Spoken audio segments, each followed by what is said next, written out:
these are the highest charting nu metal albums, and I felt like collectively putting them together because the attention to it, there's not a specific thing that says these are the highest selling ones. So I figured why not do it with the YouTube video, and we're going to talk about these, not just skim over it. I have enough knowledge to note a few things as far as the singles and extra things that had to do with it. So we will cover that. So the highest selling rap rock album is Kid Rock's Devil Without a Cause. Now this sold 11 million copies in America. Not sure how it did across the world, but I'm thinking that it was probably pretty evenly matched.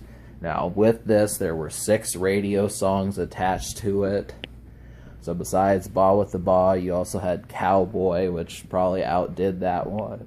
Outdid it. And then there was also Only God Knows Why, and a couple other ones like Wasting Time and I Am the Bull God. So, and that one, really, as far as me talking about Kid Rock, really, if you think he basically picked the wrong singles, it stands that, the rap rock that he did, he actually could do it well, and he's one of my favorites to listen to a lot of the time. So yeah, Ba With The Ba, I would say the sequel to that would probably be I Am the Bull God, just because of how well put together it is. It may not have charted as high, but that's another one. If you're saying, well, I don't like Cowboy and I don't like Wasting Time, or Only God Knows Why, there is another one. Cowboy is more of the song that kind of reached us, reached a widespread amount of folks. I feel like, it doesn't have the guitars, which kind of alienates some people who are not as hardcore as other folks, but I feel like that's the more accessible song. And then Only God Knows Why is kind of the one that reaches, that's even more accessible than that one.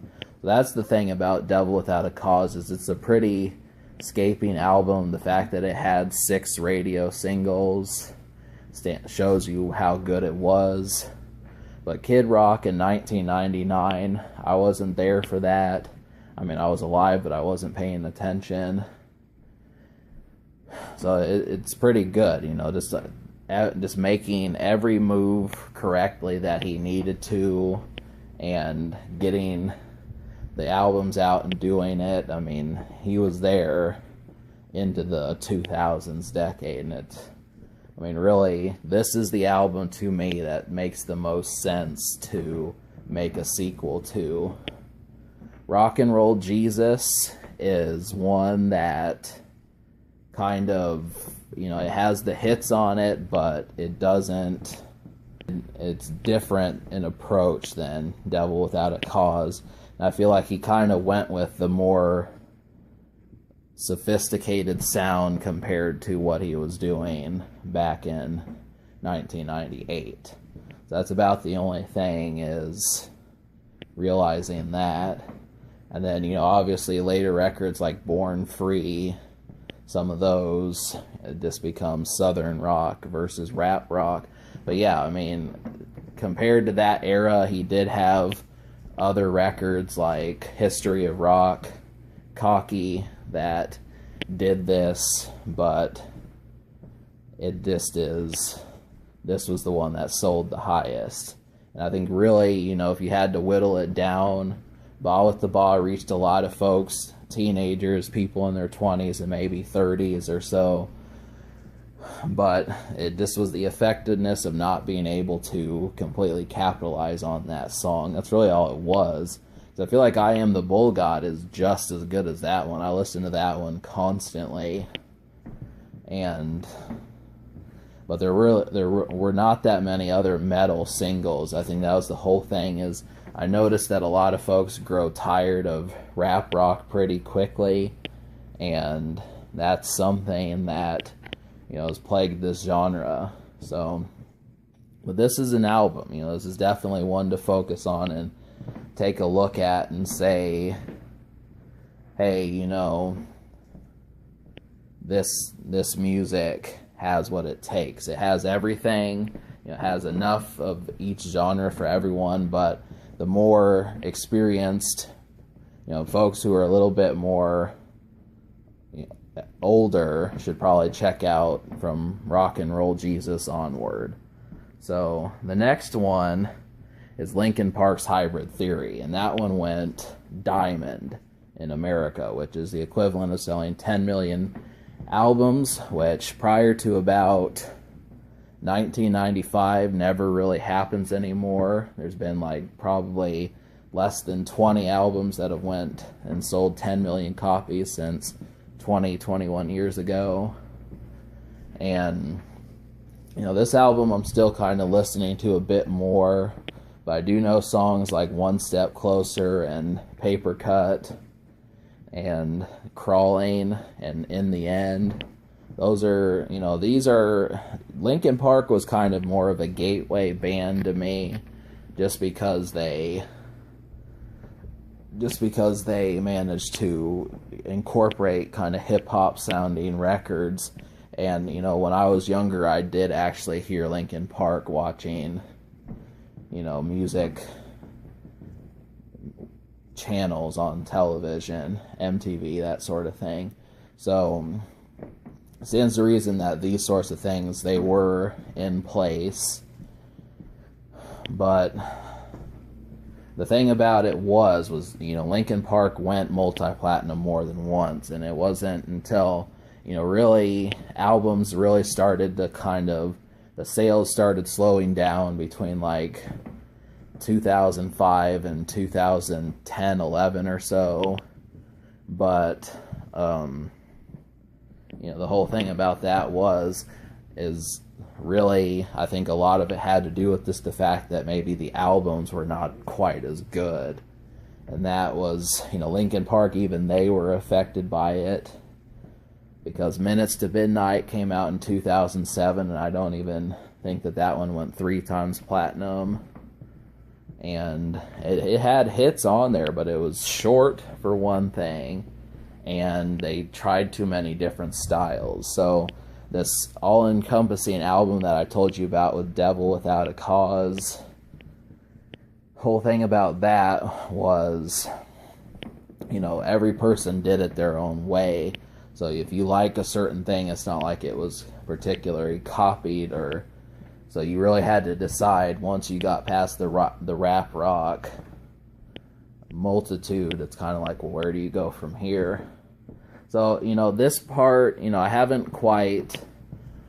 do not own Minutes to Midnight at this point, and the whole thing about it is I'm thinking, you know, what is going to keep me to the point where I'm going to say, you know, I want future Linkin Park records? Because I mean, you listen to them, and it's kind of under the idea that, you know, too many new ideas kind of, I mean, some folks just want another Hybrid Theory.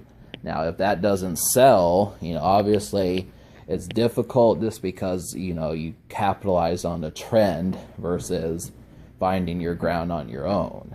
And, you know, Kid Rock had this problem, Linkin Park had this problem also. So it's kind of like, you know, do you like Linkin Park for music that they do, or is it just because of the trend? You know, to me, I wish that they just would have stuck with the trend, because to me, nu metal is still not dead. But, you know, as I continue to explore these topics, I will talk about Linkin Park, and I do plan on doing this. I've got plans for them for the rest of this year, so we're not done with them. And yeah, all the singles, by the way, are excellent. In the End, I love that piano in that song. And Paper Cut and One Step Closer, classic nu metal. So the next one is actually the Beastie Boys, but I think some people consider that more rap than rap rock. Me listening to that, the whole problem with the Beastie Boys, and that went diamond, that was 10 million in America. Thing with the Beastie Boys is they did not continue that style beyond this album. So they were with Rick Rubin, and he helped produce that, and they were getting some rap rock going, but then they decided to switch labels and everything went different. And it's not so much that I dislike their future records as much as it is that I just have a taste for that. And they did do it. I think there was like a record called Sabotage, and there's a couple records on Paul's Boutique that have rap rock on there, but the whole thing is that you are just, I think they kind of switched up their styles quite a bit. So this is really, as long as you like the Beastie Boys, you should be okay. So, but that, yeah, it's effective, License to Ill is effective to me, and that's the album I'm talking about, the one from 1986. So, that, there are records on there. It's strange listening to a song like Fight for Your Right, considering that they were in their 20s, talking about it seeming like they were four years younger than what they were at the time. So, it just is strange thinking of listening to that song eyeing 30 in the next several years, especially if you don't have children. So that's about the only thing. And that is the most rap core song on the album. So that's something. Next one is Limp Bizkit, and this sold 7 million copies, and it's Significant Other. Now, I haven't really talked about this album as much as I've wanted to. Really, I have been obsessed with Chocolate Starfish, and that one has just been one of my most favorite albums. But Significant Other is not, I went to that one versus starting with Significant Other.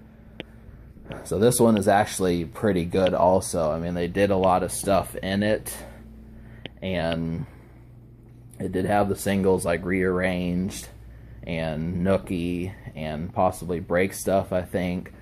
And there was like one with Method Man, but I haven't really listened to that one as much. This is another gateway band. And really, out of all the, nu metal was on fire back in 1999. So really, listening to this, it's obvious that this is a classic, but the thing is you can get spoiled rotten on Limp Bizkit. That's the whole thing, is the way that those guitars go about, and you listen to the style of songs and the things that they say, and it makes you want the similar approaches on every single one. Like, you may be expecting another song like, I'm trying to think of some of them. Yeah, I don't remember Significant Other as well, but like Living It Up off of Chocolate Starfish, and then My Way. Not every single person makes sing-songy records like that. And so it's something that I have consistently paid attention to.